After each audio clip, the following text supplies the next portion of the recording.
Thank you, committee, for listening to why Ex Machina best represents the spirit of Pygmalion. Not a decision, just an evolution. The modern ideas of humanism by Jan Mizrarovich. So, from the very beginning, right after Shaw wrote Pygmalion, he experienced some exclusion. People began disregarding him when analyzing the original myth. They believed that he really focused on more real-life transformations and real-life scenarios, rather than the fairy tale-like occurrences of the original myth. Porton actually describes it. She says, metamorphosis of statue to flesh to prosaic transformation of flower girl to lady. So this really began the differentiation of Shaw from the analyses of the original myth. So what did Shaw focus on?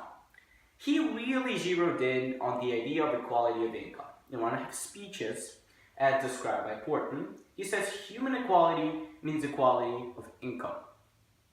He really started to believe that the categorization of people is what really defined us in the humanistic approach.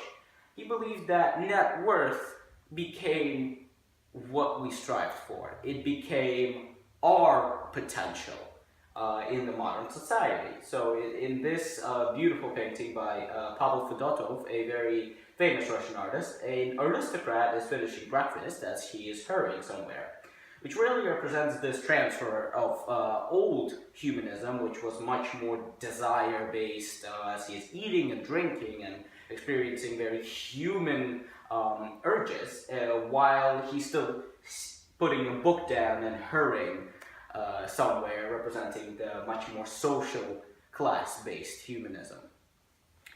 So, let's dive deeper.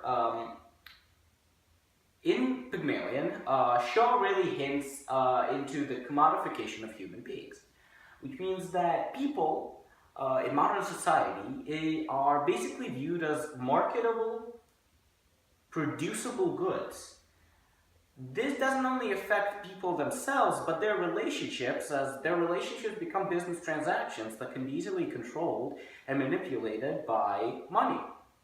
And this really affected Liza in her relationship with Higgins. She was simply repackaged as a better product by Higgins. She was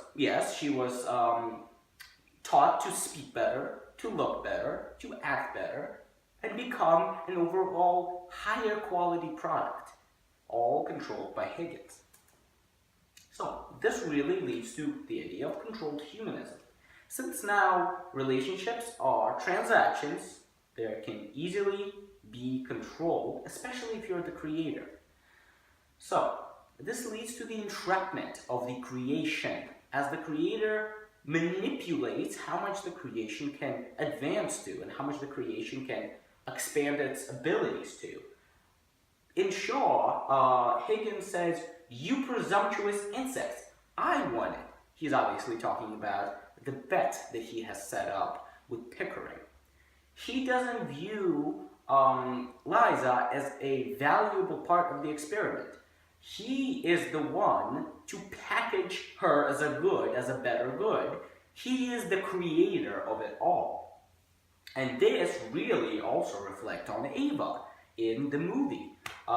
In Ex Machina, she is viewed by Nathan, her creator, as a rat in a maze.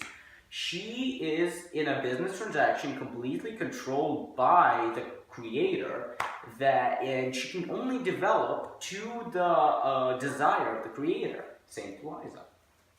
So, rise of women, why in quotation marks? Because it didn't really actually happen. Women had no potential to rise. They only rose to what the men told them to. Higgins battles poverty in Pygmalion, and he tries to save Liza, yet he only develops her to his own desirable extent. In Ex Machina, at 25 minutes, Nathan says, "How else do you test a chess computer?" When Caleb starts talking about Ava as a chess computer. Nathan doesn't understand that Ava is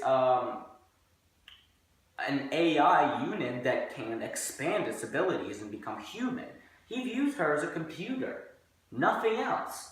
Scal, in his works, says that self-absorbed men wondering whether simulated women, and by extension real women, can actually think. This absolutely proves and supports my argument about both the book and the movie. The men can't understand that women or their creation can expand beyond what the creator believes.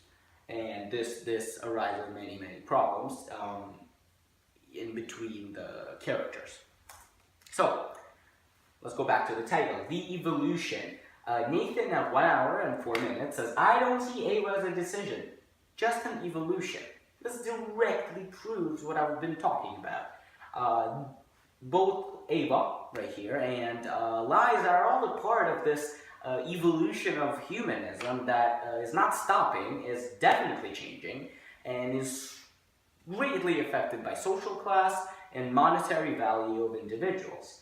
Both Ava and Liza, as I said, they are both a part of this transition. So these are my sources, the one on the top, and all of these three are my main sources. Thank you, committee.